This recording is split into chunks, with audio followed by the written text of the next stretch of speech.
یا حسن ور کڑے میں محبوب تزل جلال دے او ٹول جہان کے میں محبوب ڈک ڈک مال دے نہ پرات لو میں د جانان کمر روخان شونو اوستر پیدا شوا د محبوب مخبل مشال دے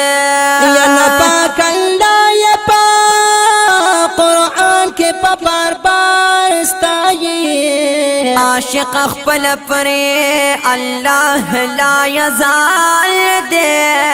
نو صحابان تولا دے پشان لک دستورو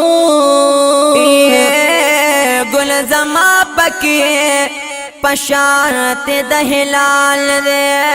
یادا زنوایما چه یار د گل پشار دے نو گل پشارت میں دیار دغ مثال دے نو چار صدقیے دیدنا پسی جڑے گنو او زکریا جانت رے قربانی پسرو مال دے یا چار صدقیے دیدنا پس جڑی گی زکریا جاتری قربانی پسرو مال دے